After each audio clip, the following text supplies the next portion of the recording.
शांति शांति शांति। बहुत अच्छा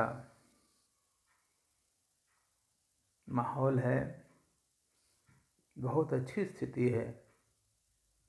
ब्राह्मण परिवार की कुछ आत्माएं, हमारे सहयोगी स्नेही आत्माएं अभी 9 वर्ष में बाबा मिलन करके आए हैं। उनकी दृष्टि मिली, टॉली मिली, अमृत मिला, माना तृप्त हो गए। जो नहीं भी गए थे, मन तो वहीं था, लेकिन फिर भी बाबा की वरदानी दृष्टि, पूर्वज महान श्रेष्ठ आत्माओं की दृष्टि से भरपूर वो आत्माएं जब आकर हमें दृष्टि देती हैं तो हमें भी उसी स्थिति में आनंद आने लगता है। वो सौभाग्य मिला और उन सभी श्रेष्ठ सहयोगी स्नेही आत्माओं को दिल से शुक्रिया, बाबा को शुक्रिया कि उन्होंने ऐसा संकल्प दिया जो हम सभी आत्माओं को इतना सुंदर स्नेहिल अनुभव हुआ।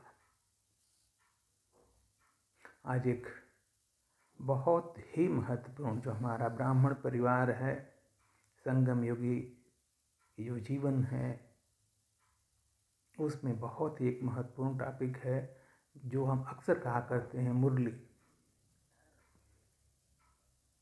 जो ज्ञान में नहीं है, समझते नहीं हैं, वो समझते क्या मुरली मुरली करते हैं, ये क्या बाबा बाबा करते हैं। यही तो फर्क है। एक आम मनुष्य की भावना है कि कृष्ण मधुबन में मुरली बजाया करते थे और उससे मंत्र मुग्ध होकर के गोपियाँ मधुबन में भागी चली आती थी।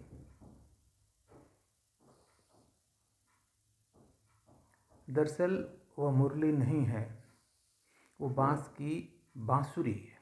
बांसुरी बजाते थे कृष्ण और उस मुरली की धुन को सुनकर आनंद का अनुभव होता था।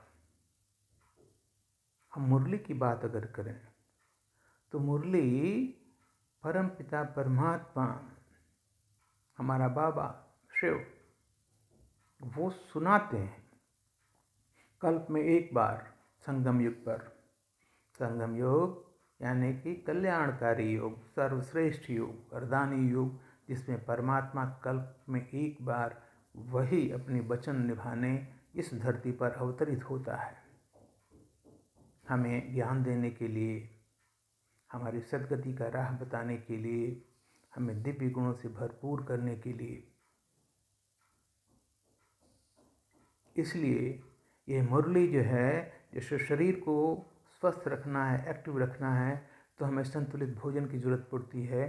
तो ये मुरली हम ब्राह्मण आत्माओं के लिए एक भोजन है, खुराक है, संतुलित खुराक, सात्विक खुराक, जिसको पा करके आत्माएं तृप्त हो जाती हैं, ज्ञान से तृप्त,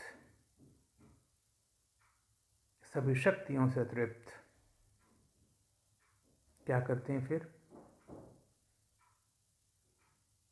उसको सुनकर हम पवित्र बनते हैं, हमारा मन स्वच्छ हो जाता है, बोल एकदम मीठी मधुर, दिव्य गुण की धारणा होती है, चित्त एकदम हर्षित रहता है, शीतल शांत संस्कार हो जाते हैं, संपन्नता आ जाती है, संतुष्टि मिल जाती है, भरपूर हो जाते हैं। सिर्फ बंसी के माफिक सिर्फ उतने समय के लिए नहीं जितने समय के लिए बंसी बजती है, अपितु सदा काल के लिए, परमानेंट। और मुरली की धुन, बाबा की मुरली की जो धुन है, यानी कि मुरली में जो बाबा पाठ पढ़ाते हैं, बजती तो वो माउंट आबू में है, लेकिन वह धुन यानी कि वो ज्ञान पूरे विश्व में फैल जाता है। और पूरे विश्व में फैलने के बाद वो ज्ञान की धारणा भी उसी के अनुरूप होने लगती है। यह मुरली प्रत्येक दिन 1936 से लेकर लगातार प्रत्येक दिन बाबा सुनाता है, और जिसको सुनकर ये जो ब्राह्मण परिवार है, आत्माएं हैं, उन्हें नशा चढ़ जाता है। नशा किस चीज़ का? ज्ञान का नशा, सेवा का नशा, सत्कर्मों का नशा, सभी का कल्याण करने का नशा, खुशी का नशा, विश्व में शांति स्थापित करने का नशा, परमानेंट। यही मुरली हमारे उमंग उत्साह को बढ़ाती है, हमें शक्ति देती है, हमें निर्विघ्न निर्भय निश्चिंत बनाकर सर्व सुख शांति और सफलता देती है। सिर्फ अपने लिए नहीं, हम जिसके संपर्क में आते हैं, जिसके साथ रहते हैं, वो तो है ही, लेकिन हमारी सेवा पूरे विश्व की सेवा है। इसको विहंग मार्ग की सेवा करते हैं, सबके प्रति, चाहे कोई भी हो। यही हमें परमात्मा स्नेह से भरपूर बनाता है। क्या 1936 से अब तक लगातार कोई देहधारी रोज एक नया पाठ पढ़ा सकता है? गीता में भी 18 अध्याय हैं। ये वास्तविक गीता है,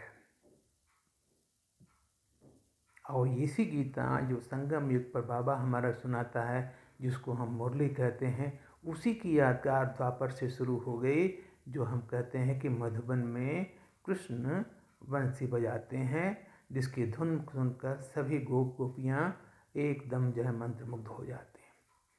संगम युग पर हम सभी आत्माएं, ब्राह्मण परिवार, गोप गोपियाँ हैं, जो इस मुरली के सुनकर, इसके ज्ञान को सुनकर, इसको जो है सिर्फ सुनने से कुछ नहीं होगा, मुरली सुनकर, समझकर, उसको मन बुद्धि में धारण कर, उसके अनुरूप अपने को बदल कर, और फिर उसके प्रयोग द्वारा दूसरे को सुख शांति की अनुभूति कराएं, उसे परमात्मा की छत्र छाया की अनुभूति कराएं।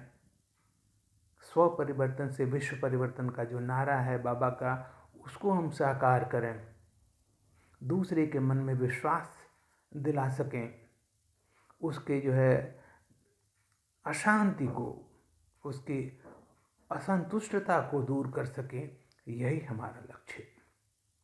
मुरली सुनना और उसके बाद मुरली बंद हो गई तो चुप रहना, ये तो कोई बात नहीं है, और ये सहज है और उतना ही कठिन भी है। मुरली सुनते हैं, इसको बोलते हैं ज्ञान, ज्ञान की धारणा, उसके मुताबिक, ज्ञान के मुताबिक परिवर्तन, उसके बाद है योग, बाबा को याद करना, हर कर्म करते ही बाबा बिल्कुल मन बुद्धि में समाया रहे, उसकी टचिंग मिलती रहे, उसको बोलते हैं योग, जोड़, आत्मा का परमात्मा से योग। फिर योग से हमें क्या मिलता है? बल मिलती है, शक्ति मिलती है, हम निरोगी बनते हैं। दोनों जरूरी है। इन दोनों को भरपूर बनकर, संपन्न बनकर के जब हम इसका प्रयोग विश्व की सभी आत्माओं के लिए करते हैं, तो उन्हें इसकी अनुभूति होती है। तनिक भी इसमें जो है भ्रम नहीं है।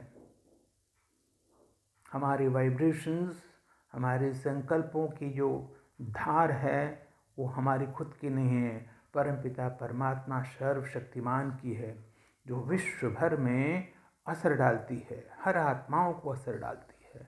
इसका प्रत्यक्ष प्रमाण है। हमारी सेवा से हम सिर्फ हल्के नहीं होते, हमारे भी कर्मों का विनाश नहीं होता, बल्कि इस वाइब्रेशन से, बाबा की छत्र छाया से, दिव्य गुणों से और जो बाबा का प्रकाश हम पूरे विश्व में फैलाते हैं, उससे हर एक आत्माओं के कर्म विनाश शुरू हो जाते हैं। जो पापों का बोझा सिर पर है वो हल्का होने लगता है।